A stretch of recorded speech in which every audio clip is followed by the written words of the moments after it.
పెట్టుబడులను ఆకర్షించడంలో అటు ఆంధ్రప్రదేశ్ ఇటు తెలంగాణ రెండు పోటీ పడుతున్నాయా? పెట్టుబడులను ఆకర్షించేందుకు గురు శిష్యులు ఇద్దరు కూడా పోటీ పడుతున్నారా అంటే అవుననే సమాధానం ఇస్తున్నారు కొంతమంది రాజకీయ విశ్లేషకులు. గతంలో ఆంధ్రప్రదేశ్లో విశాఖ కేంద్రంగా భాగస్వామ్య సదస్సు జరిగింది. ఆ భాగస్వామ్య సదస్సులో భాగంగా 13 లక్షల కోట్ల రూపాయలు ఆంధ్రప్రదేశ్ రాష్ట్రానికి పెట్టుబడులుగా వచ్చాయి. కొన్ని దిగ్గజ కంపెనీలు ఆంధ్రప్రదేశ్లో ఉన్నటువంటి కూటమి ప్రభుత్వంతో ఎంఓయూ కుదుర్చుకున్నాయి. గతంలో నారా లోకేష్ గారు అమెరికా వెళ్ళారు. అమెరికా పర్యటన సక్సెస్ అయింది. ఆ తర్వాత విశాఖ కేంద్రంగా గూగుల్ డేటా సెంటర్ అయితే వచ్చింది. ఇప్పుడు మళ్ళీ కెనడా పర్యటనకు వెళ్ళారు. ఆ ఆంధ్రప్రదేశ్ రాష్ట్రానికి ఆయన పెట్టుబడులను కూడా ఆకర్షిస్తూ ఉంటారు. ఇక తెలంగాణ విషయానికి వస్తే రైజింగ్ తెలంగాణ గ్లోబల్ సమ్మిట్ అయితే ఈరోజు రేపు తెలంగాణలో జరగబోతోంది. కొన్ని లక్షల కోట్ల రూపాయల పెట్టుబడులే లక్ష్యంగా ఇటు రేవంత్ రెడ్డి సర్కార్ కూడా ప్రయత్నం చేస్తున్నటువంటి నేపథ్యంలో ఈ రెండింటి మీద మనం పూర్తి స్థాయిలో విశ్లేషణ చేసుకున్నాం. ప్రస్తుతం మనతో పాటున్నారు ప్రముఖ రాజకీయ విశ్లేషకులు డివిఎస్ గారు. వారితో మాట్లాడదాం. సార్ నమస్తే సార్. నమస్తే. సార్, పెట్టుబడులను ఆకర్షించడంలో అటు ఆంధ్రప్రదేశ్ ఇటు తెలంగాణ రెండు పోటీ పడుతున్నాయా? గురు శిష్యులు ఇద్దరు కూడా పోటీ పడుతున్నారా? అందులో భాగంగానే పెట్టుబడులను ఆకర్షించేందుకు ఆంధ్రప్రదేశ్లోని విశాఖ కేంద్రంగా కూటమి ప్రభుత్వం భాగస్వామ్య సదస్సును ఏర్పాటు చేసి దాని ద్వారా 13 లక్షల కోట్ల రూపాయల వరకు రాష్ట్రానికి పెట్టుబడులను అయితే ఆకర్షించింది. ఇక తెలంగాణ విషయానికి వస్తే రైజింగ్ తెలంగాణ గ్లోబల్ సమ్మిట్ అయితే ఏర్పాటు చేస్తూ ఉన్నారు. దీని ద్వారా లక్షల కోట్ల రూపాయల పెట్టుబడులే ఆకర్షించేందుకు రేవంత్ రెడ్డి ప్రయత్నం చేస్తూ ఉన్నారు. ఏంటి సార్, పెట్టుబడుల విషయంలో గురు శిష్యులు ఇద్దరు పోటీ పడుతున్నారా అంటే ఏం చెప్తారు? అంటే లోకేష్ ఈరోజు మాట్లాడుతూ అమెరికాలో ఏంటి ఆ తెలుగు డయాస్పోరా ఉమ్, ఆ డాలస్ లో మీటింగ్ లో మాట్లాడుతూ ఏమన్నారు? ఇవాళ స్పీడ్ కి బ్రాండ్ అంబాసిడర్ గా ఆంధ్రప్రదేశ్ మారిందన్న. ఆయన స్పీడ్ అందుకోలేకపోతున్నాం. ఉమ్, చంద్రబాబు స్పీడ్ ముఖ్యమంత్రి అంటూ ఇక్కడ లోకేష్ చేసిన వ్యాఖ్యలు. ఉమ్, అక్కడ ఎన్ఆర్ఐల్ని ఆంధ్రప్రదేశ్ లో పెట్టుబడులకి ఆకర్షించటం. ఎన్ఆర్ఐ అంటే నాన్ రెసిడెంట్ ఇండియా కాదు, ఏంటి మోస్ట్ రిలవబుల్ ఇండియన్ అన్నారు. ఎంఆర్ఐ అని అన్నాడు. ఆ? ఉమ్, ఇప్పుడు గతంలో పర్యటించాడు అమెరికాలో లోకేష్. ఉం? అక్కడ 25 దేశాలకు చెందినటువంటి 2500 మంది హాజరైన ఐటీ సినర్జీస్ సార్. దాంట్లో వీళ్ళందరినీ కలిశాడు. సత్యనాదెళ్ళ, ప్రియా సుబ్రహ్మణ్యం, లేకపోతే ఇందిరా నూయి, సంతను నారాయణ, వాళ్ళందరినీ మరి ఆ రోజు ఆ ఫేస్ టు ఫేస్ మీటింగ్స్ లో ఏపీలో పెట్టుబడులు పెట్టమంటే అది కాస్త ఇవాళ మరి సక్సెస్ అయింది. గూగుల్ ఉమ్, డేటా సెంటర్ వాళ్ళు విశాఖపట్నంలో పెడుతున్నారు. ఇది 1,38,000 కోట్ల పెట్టుబడులు. ఒక ఉమ్, గూగులే కాదు, రిలయన్స్ డేటా సెంటర్ పెడుతున్నారు, 98,000 కోట్ల పెట్టుబడులు. ఓహో, బ్రూక్ ఫీల్డ్ డేటా సెంటర్ పెడుతున్నారు, అది కూడా 1,38,000 కోట్ల పెట్టుబడులు. 6 లక్షల కోట్ల పెట్టుబడులు ఒక డేటా రంగంలో తేవాలని. ఉమ్, 6,000 మెగావాట్ల కెపాసిటీతో డేటా సెంటర్స్ ని ఏపీలో పెట్టాలంటూ వాళ్ళు విశాఖని డేటా సిటీగా మారుస్తున్నారు.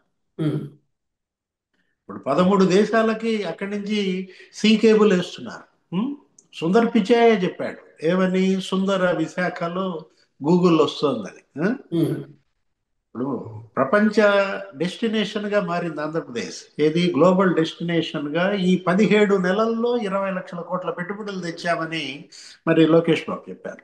ఆ? ఉమ్, లేదు, ఈ రోజు ముఖ్యమంత్రి చంద్రబాబు కూడా ప్రెస్ మీట్ మీడియాతో మాట్లాడారు. ఏంటి, రిలవబుల్ ఎనర్జీ హబ్ గా రాయలసీమను మారుస్తున్నాం. గతంలో జగన్మోహన్ రెడ్డి 9,000 కోట్లు నాశనం చేశాడు ఆ పీపీఏలు రద్దు చేయడం ద్వారా. ఉమ్, ఈ ప్రజలపై 9,000 కోట్ల భారం పడింది. అంటే జగన్ అతని యొక్క అవివేక నిర్ణయాలనాలా, అతని యొక్క ఉన్మాద నిర్ణయాలనాలా ఆంధ్రప్రదేశ్కి ఒక చెడ్డ పేరు తెచ్చాయి. ఓకే, ఏపీ ఇమేజ్ ని డ్యామేజ్ చేశాడు ఎవరు? జగన్మోహన్ రెడ్డి. జగన్ డ్యామేజ్ చేసిన ఇమేజ్ ని బిల్డప్ చేయటం, మళ్ళా కొత్త పెట్టుబడులు ఆకర్షించడం. మరి ఇవాళ వాళ్ళు యుద్ధ ప్రాతిపదికన మామూలేంటి, డబుల్ ఇంజన్ స్పీడా ఏంటది, bullet train. Um, double engine bullet train మా దగ్గర ఉంది అన్నట్టున్నాడు. మరి రేవంత్ రెడ్డి దగ్గర ఉందా? ఓకే, సింగిల్ ఇంజినేనా? ఇక్కడ ఇక్కడ డబుల్ ఇంజిన్ ఉందా? ఉమ్, చూడాలా. ఎందుకంటే ఇప్పుడు కేంద్ర మంత్రి కిషన్ రెడ్డి కూడా ఈ రోజు తెలంగాణ రైజింగ్ సమ్మిట్ లో పాల్గొన్నారు. ఉం? ఉమ్, ప్రత్యర్థులను కూడా ఆకట్టుకున్నాడు రేవంత్ రెడ్డి. ఏది, ఓకే, నాగార్జున కూడా వచ్చాడు ఉమ్, ఈ రోజు. మరి ఆ సమావేశంలో హీరో నాగార్జున పాల్గొన్నాడు. ఎన్ కన్వెన్షన్ కొట్టేశారు కదా. ఉం? ఉమ్, లేకపోతే జూపల్లి రామురావు కూడా పాల్గొన్నాడు. అసలు పచ్చగడ్డేస్తే బగ్గుమంటది. ఏది ఆ మై హోమ్ వాళ్ళకిను రేవంత్ కి మధ్య మనకు తెలిసిందే కదా. ఆ? ఉమ్, అంటే ఏంటి వాళ్ళ రేవంత్ రెడ్డి అటు ప్రత్యర్థుల్ని ఆకట్టుకుంటూ మరి ఇమేజ్ ఆయనకు అడ్వాంటేజ్ ఏంటి హైదరాబాద్. ఉమ్, ఇప్పుడు హైదరాబాద్ వడ్డిచ్చిన విస్తరి. ఆ? ఈరోజు మొత్తం అక్కడ అన్నీ ఉన్నాయి. ఇన్ఫ్రాస్ట్రక్చర్, ఇంటర్నేషనల్ ఎయిర్పోర్ట్ ఉంది, ఔటర్ రింగ్ రోడ్ ఉంది. ఇప్పుడు ఆ రోజు చంద్రబాబు ఆ, వేసిన బీజం వాళ్ళ వటవృక్షంగా మారి. ఉమ్. అదే కదా మొన్న కోమటిరెడ్డి వెంకటరెడ్డి కూడా అన్నాడు. ఏమని? హైదరాబాద్ అభివృద్ధి చెందిందంటే మూల కారణం చంద్రబాబు. ఓకే. మరి ఆయన చేసిన అభివృద్ధిని మేము నాశనం చేయలేదు, అదే మేము చేసిన మంచి పని. ఉమ్, అటు కేసీఆర్ వచ్చినా 10 ఏళ్ళు, లేకపోతే ఇప్పుడు రేవంత్ రెడ్డి వచ్చినా ఆయన బాటల్లో ఇవాళ అభివృద్ధిని మరి స్పీడప్ చేసుకుంటున్నాం. ఉమ్, జగన్మోహన్ రెడ్డి ఏం చేశాడు? చంద్రబాబు చేసిన అభివృద్ధిని నాశనం చేశాడు, ఉమ్, ధ్వంసం చేశాడు. ఆయన కట్టిన బిల్డింగులు పాడు పెట్టాడు, టిడ్కో బిల్డింగులు కానీ. ఆయన వేసిన రోడ్లు తవ్వేశారు, ఉమ్, కంకర ఎత్తుకుపోయారు, స్టీల్ ఎత్తుకుపోయారు. ఆ సీడ్ యాక్సిస్ రోడ్డుకైతే అడ్డంగా వాళ్ళ పార్టీ కార్యాలయం కట్టారు. ఉం? అంటే ఎక్కడ చంద్రబాబుకి పేరు వస్తుందా ఉమ్. అనే అసూయ మరి జగన్మోహన్ రెడ్డిని ఏం చేసింది? 151 నుంచి 11 సీట్లకు పతనం చేసింది. ఓకే. ఇవాళ ఆ తప్పు చేయడానికి రేవంత్ రెడ్డి సిద్ధంగా లేడు. ఏంటి ఫ్యూచర్ సిటీ అంటూ అతను ఒక సిటీని నిర్మించడం అక్కడే పెట్టాడు. ఇది కూడా ఏది ఇప్పుడు ఈ తెలంగాణ రైజింగ్ సమ్మిట్ కూడా ఉం? ఉమ్, అతను మరి గతంలో అమెరికా పర్యటించాడు, జపాన్, కొరియాలో కూడా పర్యటించాడు. ఉమ్, లాస్ట్ ఇయర్ ఆయన సీఎం అయిన కొత్తలో ఫస్ట్ ఇయర్ ఏం చేశాడు? దగ్గర దగ్గర 30,000 కోట్ల పెట్టుబడులు ఏమో తీసుకొచ్చారన్న. ఉం? కాకపోతే సింగిల్ ఇంజిన్. ఉమ్. ఏది తెలంగాణలో ఉన్నది సింగిల్ ఇంజిన్, ఆంధ్రప్రదేశ్లో ఉన్నది డబల్ ఇంజిన్. ఓకే. అది ఆ తేడా కనపడుతుంది. వీళ్ళకి హైదరాబాద్ ఉన్నది వాస్తవమే. ఇప్పుడు ఉమ్, తుమారా పాస్ కుచ్ భీ హో, మేరా పాస్ బాబు హై అంటున్నారు. ఉమ్. ఎవరు? వీళ్ళు. అందుకే చంద్రబాబుని ఇక్కడికి రమ్మని ఆహ్వానం పంపారా? ఎగ్జాక్ట్లీ. కోమటిరెడ్డి వెంకటరెడ్డి రేపటి తెలంగాణ రైజింగ్ సమ్మిట్ లో మీరు పాల్గొనాలి, మీరు రావాలి అని చెప్పి మరి చంద్రబాబును ఆహ్వానించారంటే చంద్రబాబు ఉమ్, కోరుకునేది అదే. ఆయన మొదటి నుంచి ఆయన సిద్ధాంతం అదే కదా. ఉమ్, 2 తెలుగు రాష్ట్రాలు నాకు 2 కళ్ళు. ఆయన అనేది ఈ 2 తెలుగు రాష్ట్రాలు దేశంలో నంబర్ 1, నంబర్ 2 రాష్ట్రాలుగా మారాలి, పోటీ పడి అభివృద్ధి చేసుకోవాలి. ఉమ్, ఏది వాళ్ళ అభివృద్ధిలో పోటీతత్వం ఉండాలి, హెల్దీ కాంటెస్ట్, ఆరోగ్యకరమైన పోటీ ఉండాలి. జగన్ ఏం చేశాడు? ఏపీ నుంచి తరిమేశాడు. ఇప్పుడు ఆయన కూడా పాల్గొన్నాడు ఇక్కడ.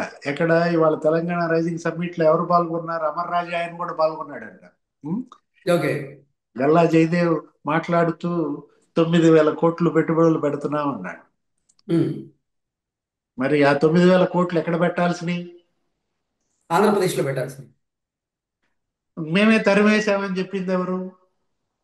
సజ్జల రామకృష్ణారెడ్డి ప్రెస్ మీట్ పెట్టి చెప్పాడు కదా, మేమే అమర్ రాజాని ఎల్లగొట్టామని. ఆ? ఓకే. ఇవాళ ఆ లులు కంపెనీ అధినేత ఆయన ఉమ్, ఏంటి అది ఏమని స్టేట్మెంట్ ఇచ్చాడు? మళ్ళా ఆంధ్రప్రదేశ్ లో అడుగు పెట్టను అన్నాడు. ఉమ్, ఆ రోజు జగన్ విధానాలు, జగన్ యొక్క టార్చర్ అది భరించలేక పారిశ్రామికవేత్తలు కకా వికలమై పరిగెత్తి పారిపోయారు కదా. ఉం? ఉమ్.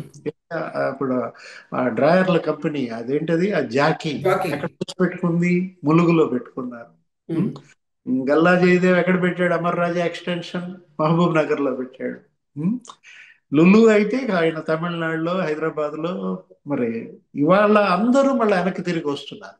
ఏది ఉమ్, ఆంధ్రప్రదేశ్ ఇవాళ గ్లోబల్ డెస్టినేషన్ గా మారిందంటే అటు డ్రోన్ సిటీగా కర్నూలు, ఏది ఏఐ సిటీగా ఇవాళ అమరావతి మారుతోంది. క్వాంటమ్ వ్యాలీ అక్కడ రేపొద్దున జనవరి ఫిబ్రవరిలో ప్రారంభం అంటున్నారు.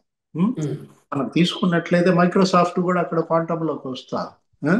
ఇప్పుడు నిన్న భరత్ అక్కడ పరిశ్రమల మంత్రి ఢిల్లీ వెళ్ళాడు.